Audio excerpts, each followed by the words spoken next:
దీక్షా మాసం. ఎవరికి? మానవులకి దీక్ష సహజం, అన్ని మాసాలు మంచివే. వైదికమైనటువంటి దీక్ష కొరకు సనాతనమైన ధర్మంలో ఉండేటువంటి అనేక మంది సంతులు సాధువులు అందరూ కూడా ఈ చాతుర్మాస వ్రత దీక్షను పరిపూర్ణం చేసుకొని ఇప్పుడు యాత్ర చేస్తారు. ఈ యాత్రాకాలంలో చేసేటువంటి ప్రతి రోజు కూడా విశేషమైనటువంటి ప్రయోజనాన్ని కలిగిస్తుంది. అంటే ఆ దీక్షలో ఉన్నటువంటి ప్రతిదీ కూడా సాధన నిమిత్తంగా చేసేటువంటి ప్రతి పనిలో విజయాన్ని పొందుకునే అవకాశం.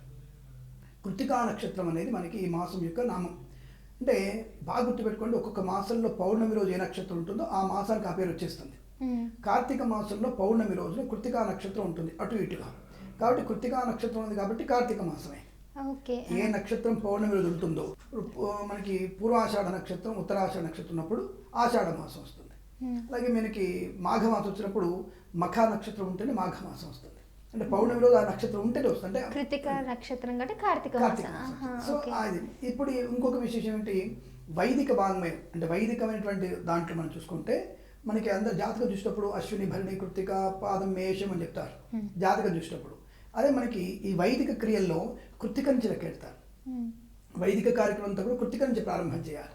అంటే మీకు సామాన్య మానవులకి అశ్విని నుంచి లెక్కెట్టుకుంటే వైదిక కార్యక్రమాలకి భగవత్ కార్యక్రమాలు కృత్తిక నుంచి మొదలు పెట్టుకొని అగ్ని నక్షత్రమైనటువంటి కృత్తికలోంచి మనకి ఈరోజు మాసం ప్రారంభమైంది కాబట్టి మనటువంటి దేహంలో ఉన్నటువంటి మలినాలని అలాగే మన మనసులో ఉన్నటువంటి అరిషడ్ వర్గాలని అంటే నాశనం చేసుకోవడానికి అగ్ని నక్షత్రమైనటువంటి కార్తీక మాసంలో మనం ఏ దీక్ష చేసినా ఏ పూజ చేసినా సంపూర్ణమైనటువంటి ప్రతిఫలాన్ని పొందుకునే అవకాశం 100% ఉంటుంది.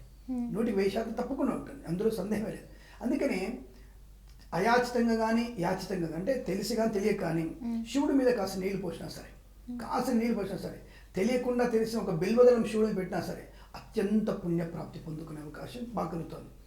ఆఫ్టర్ ఆల్ ఒక చెంబడి నీళ్లు పోసి ఇంత విభూతి పోసి ఒక మేడలు పెడితే అంత తృప్తి పడితే నీకు ఆయా అంటే ఆచితంగా అంటే నువ్వు ఏదైతే సంకల్పం పెట్టుకొని నేను పొద్దున లేచి బ్రాహ్మీముహూర్తం లేచి కాలకృత్యాలను పెట్టుకొని శివుడిని ప్రసన్నం చేసుకోవడానికి నేను అభిషేకం చేస్తాను అని అన్నీ సమకూర్చుకొని పూలు నందివర్ధన పూలు ఇతరత్ర పూలు మారేడు దళాలు ఇవన్నీ తీసుకున్న తర్వాత అవన్నీ పెట్టుకొని మీరు చేసేటువంటి పూజ ప్రక్రియ ఎంత ఫలితం వస్తుంది. దీనికి కార్తీక పురాణంలో మీకు కథల ద్వారా కూడా అంటే చూడడానికి కథలాగున్నా దాని అంతరార్థం అంటే కొంచెం చిన్న అంతరార్థాన్ని వినండి. ఒక కుక్కకు కూడా ఆయనకి మరుజన్మ అంటే ఒక జన్మనిచ్చి ఆ జన్మ తర్వాత జన్మ సాయుధ్యాన్ని కలిగిస్తాడు స్వామివారు. దాని చిన్న ఉదాహరణ చెప్పుకుంటాను. కార్తీక సోమవారంలో చెప్పుకుంటారు ఈ కథ వింటే సోమవారం ఫలితం వచ్చేస్తుంది మనకి, కార్తీక సోమవారం ఫలితం వస్తుంది. ఏమిటి ఆ విషయం అంటే ఒక మంచి పండితుడు బ్రాహ్మణుడు వాడు. ఆ బ్రాహ్మణుడు మంచి వేద పండితుడు.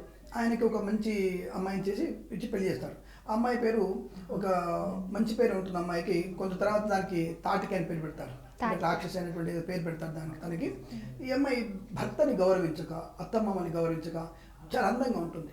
ఈ అందంగా ఉండడం వల్ల అనేక రకమైనటువంటి తప్పుడు పనులు చేస్తూ అందరితో వ్యభిచరిస్తూ తప్పు పనులు వెళ్ళి ఒకసారి మొగుడు ప్రధానికి అంటే రోజుకొకళ్ళతో వ్యభిచారం చేస్తుంటుంది. అలా భర్త అడ్డం వస్తుందని చెప్పేసి వాడిని ఎట్లయితే చంపేస్తావని చెప్పేసి వాడు ఒకసారి చంపేస్తుంది. వాడిని నెత్తి మీద రాయి వేసేస్తుంది. వాడు చనిపోయాడు అనుకుంటుంది ఆవిడ. సో అనుకొని వెళ్ళి ఊరి మీద పడి తప్పుడు పనులు చేస్తూ ఉంటుంది. ఒకసారి మనకి ఇలాగే వస్తున్నప్పుడు ఒక చాకలి ఇంటి ముందు వెళ్తుంటే పోయి నాతో రమించడానికి రమ్మని సంభవం చేయమంటుంది. అమ్మ తను బ్రాహ్మణ స్త్రీవి, నీతో వస్తే తప్పు అయితే నాది, నాకు పాపం నెట్టుకుంటుంది వాడు పారిపోతాడు. సాధారణ వ్యక్తి చాకలివాడు మంగళి చాకలివాడు వాడు వెళ్ళిపోతాడు. నువ్వు పెద్దదాన్ని నేను చేయనని చెప్పేసి అంటే ఇక్కడ అర్థం ఏంటి, తక్కువ కుల కాదు, తక్కువ ఉన్నటువంటి వ్యక్తి అయినా సరే అరే నువ్వు పాపం అని తెలుసు వాడికి. అని తెలిసిన వాళ్ళు ఎవరైనా సరే నువ్వు పెద్దదానిగా చిన్నదానిగా తప్పులు చేయకూడదు చెప్పడం ఒక ఉద్దేశం. నువ్వు చాకలి ప్రేమలా వీళ్ళు కొత్త కాంట్రవర్సీగా బాపునుండి గొప్పలని చెప్తాడు, బాపునుండి వ్యభిచారం చెప్తున్నాను నేను ఇప్పుడే, బాపునుండే వ్యభిచారం చేసే చెప్తున్నాను నేను. కాబట్టి ఆ చాకలి వాడు కూడా నువ్వు తప్పమ్మని చెప్పేసి వాడు పారిపోతే ఇది ఒక శివాలయానికి వెళ్ళి ఆ శివాలయానికి ఆ పేరు నిష్ఠూరి, ఆమె పేరు స్వతంత్ర నిష్ఠూరి, ఆమె పేరు స్వతంత్ర నిష్ఠూరి.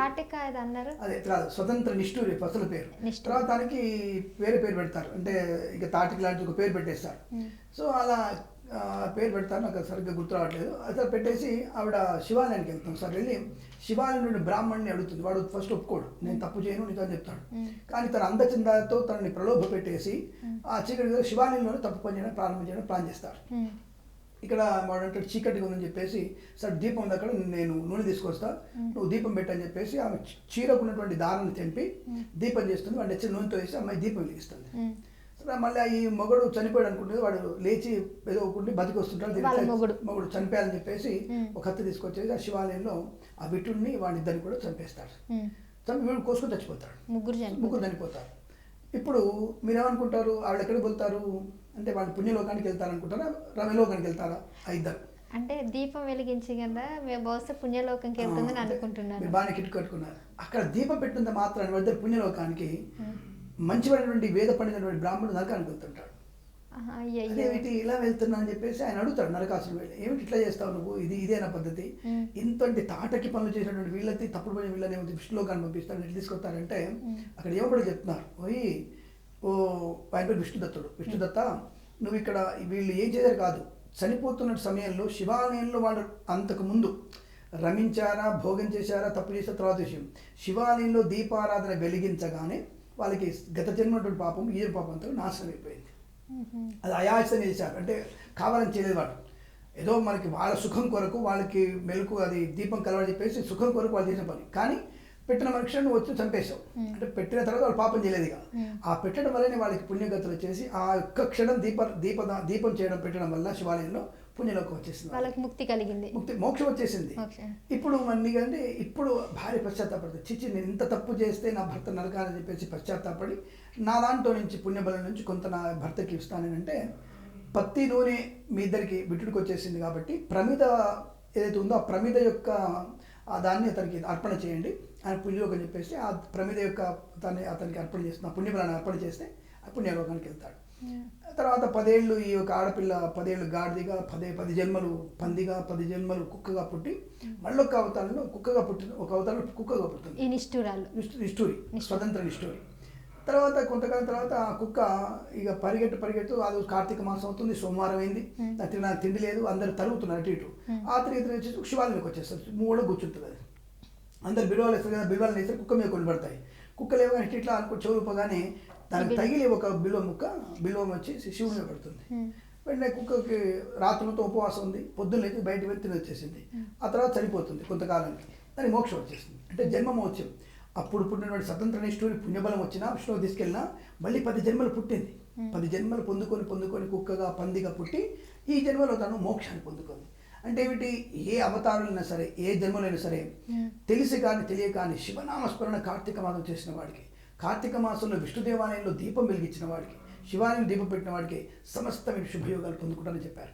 అంటే ఇంత చిన్న పనులు చేస్తేనే కార్తీక మాసంలో అంత విశేష ఫలితం ఉంటే కావాలని భక్తితో శ్రద్ధతో చండీ హోమం, సత్యనారాయణ స్వామి వ్రతము, కార్తీక దామోదరుడి దీపం వెలిగించడము, వ్రతం చేసుకోవడం, ఆయన పూజ చేయడము, అభిషేకం చేయడము, ఇలాంటివి 1 గంట 2 గంటలు స్వామివారికి కేటాయించి చేసుకోగలిగితే ఎంత పుణ్యం ఉంటుంది. 30 రోజులు చేస్తే ఇంకెంత పుణ్యం ఉంటుందో ఆలోచించండి.